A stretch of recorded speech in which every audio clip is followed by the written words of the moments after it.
All right, welcome back. This is a patrol story. I was a senior officer in a division, and I'm giving the makeup of the division because it's kind of relevant to the story.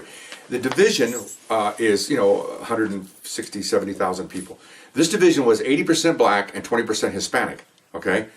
Now, when they brought me in, I represented inside this division are car areas. Okay, I think there's 8 of them. Each area, 8 of them, the division's cut up into 8 districts, so to speak. And my district was Hispanic, because that's why the captain picked me to go in there, because I'm speaking Spanish and this is my district. So my area in the division is 80% Latino and 20% black. Okay, and I'm in charge of having meetings every week. We discuss problems. They come to me with certain things. I help them out, barking dogs, bad neighbors, and I'm kind of like the community relations officer, which I was, to go in there and help these people. Okay, which I did. Now, it's obviously the neighborhoods I work are poor, and they wanted to have a Cinco de Mayo parade, okay? And we had 2 people in charge of this committee, this large committee of multi-mix, but mostly 90% Latino, because the blacks had their own group of people that I went to their meetings, because everybody wanted to be represented by their own people, and that's fine.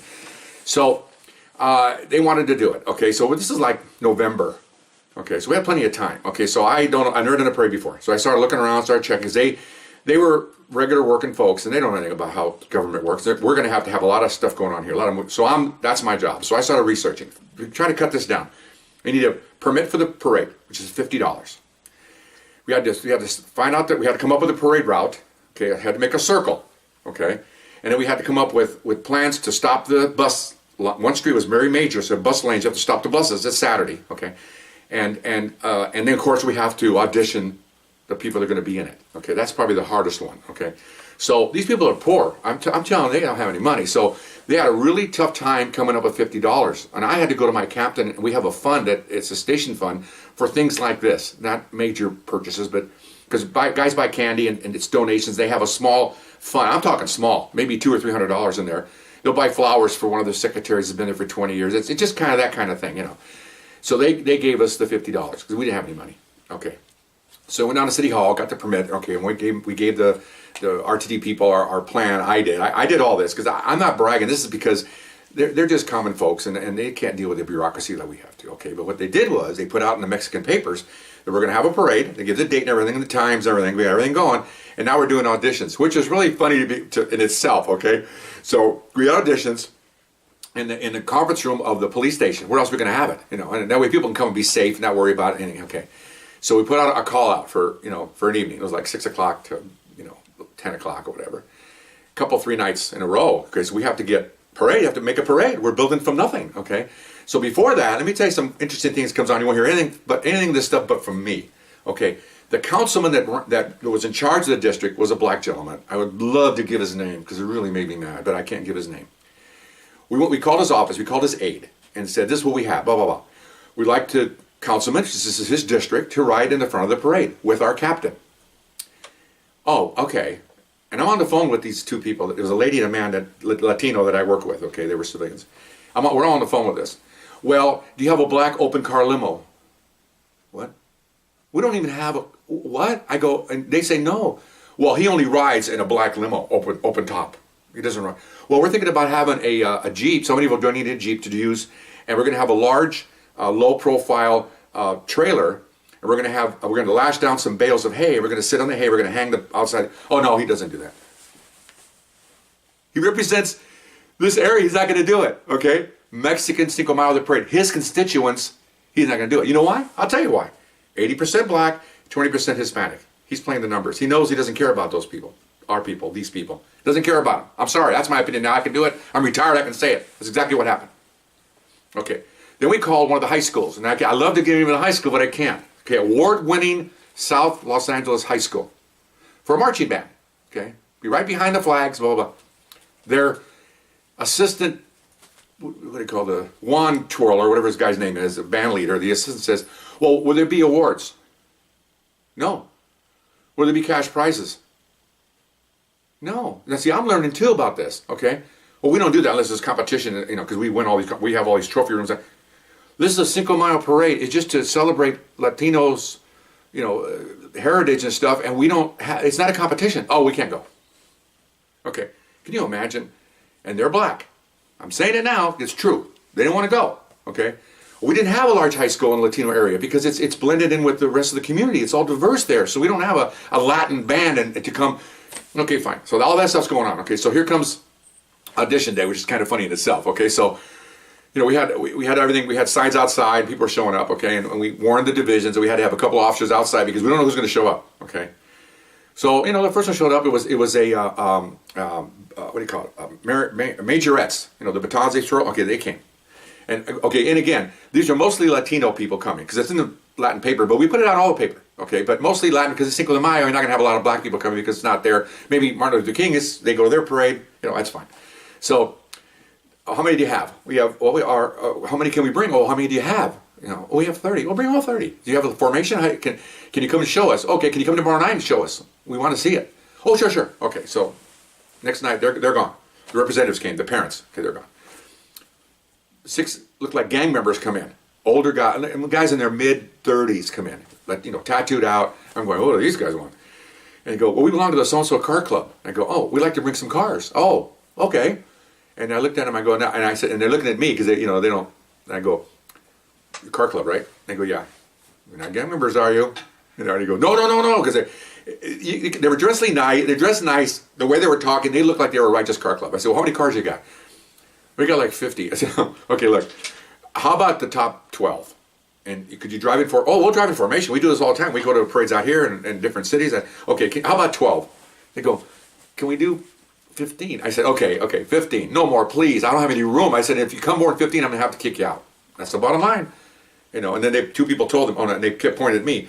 I'm the Grand Master here. I'm in charge. Because you have to have someone with authority to draw the line. You just can't. Because those civilians, I'm sorry, but they'll argue and discuss and do line seminars, and you have to make a decision. Okay, so they were happy. Okay, great. Yeah, bring me 15 best ones. Okay, and what are you guys going to do? Well, we're going to jump the car. Tell you what, tomorrow we have audition day. Tomorrow, we're planning the day after the initial meetings, the next 3 days following, to have auditions because they were just coming to represent, see if they could get here. So we had bicycle guys with BMX bikes. We got about a dozen of those. Okay.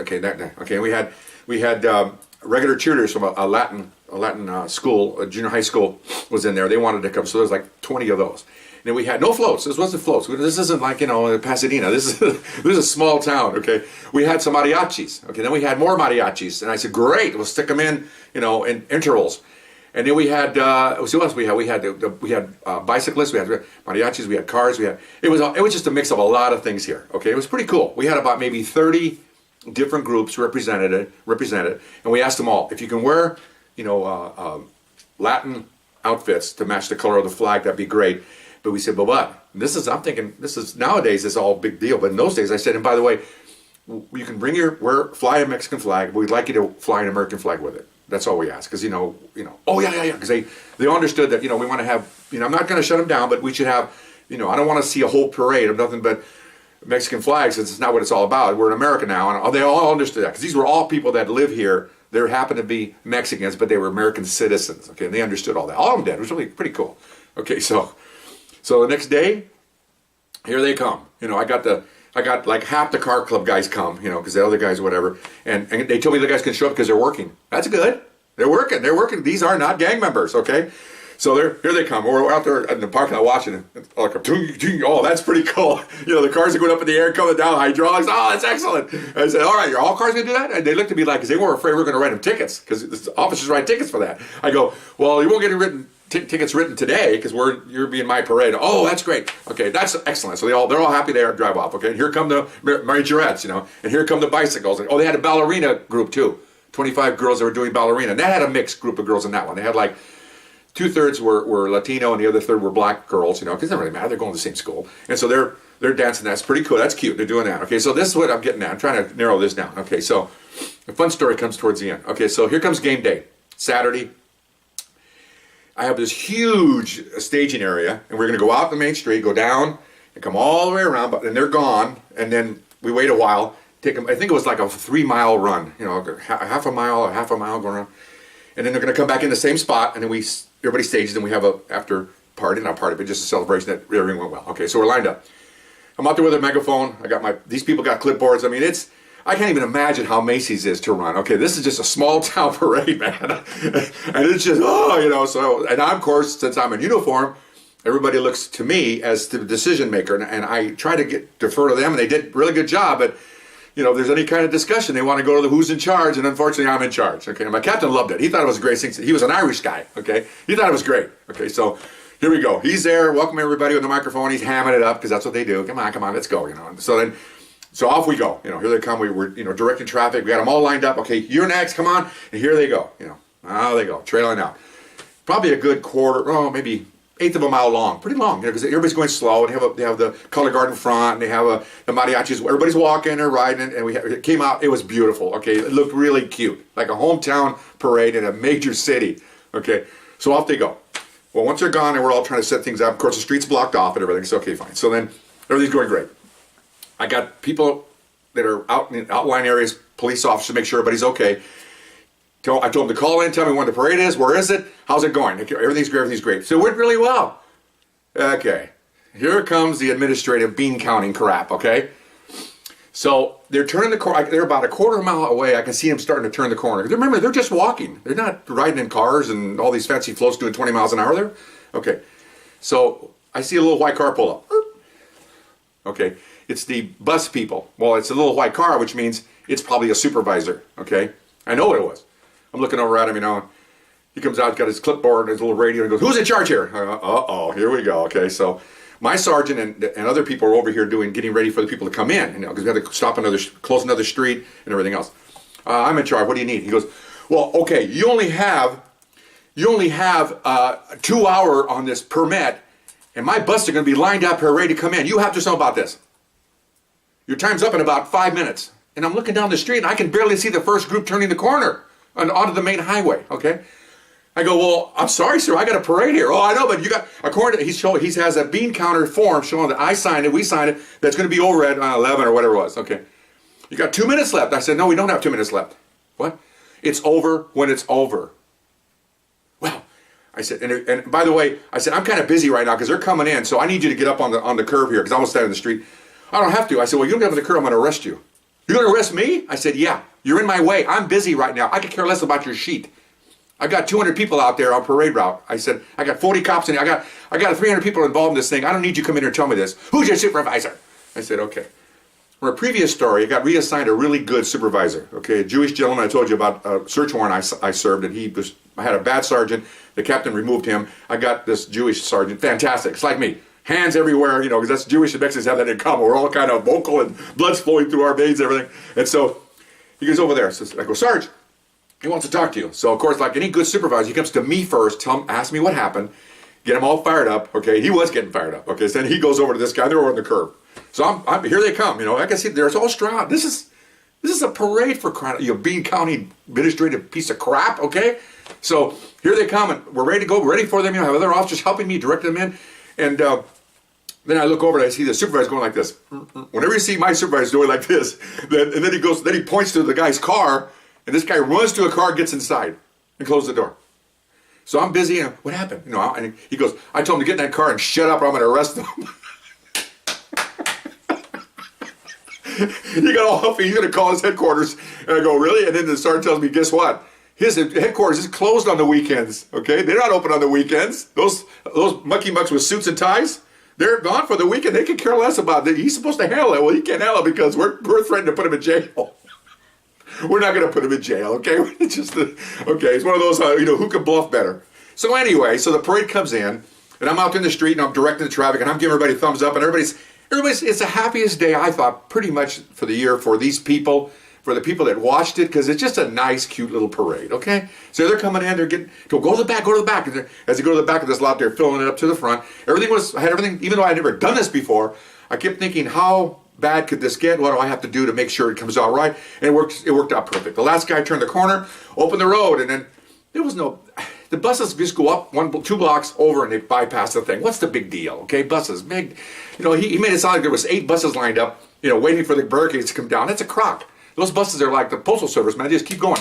Nothing in my way. I got to go, okay? Anyway, so finally he came out when finally last guy turned the corner. He goes, "You're 20 minutes late." And I went like this. I don't talk to him anymore. I have my sergeant do care of that. And then all of a sudden I see him, my sergeant, right past me, running towards this guy, and they're having another running argument again. Well, it's over. It's over. As they're having the argument about how 20 minutes late we are, the buses are going by. It's kind of like the guy in Baghdad. Our city's secure. Meanwhile, M1 American tanks are driving behind him. Okay, it's the same thing.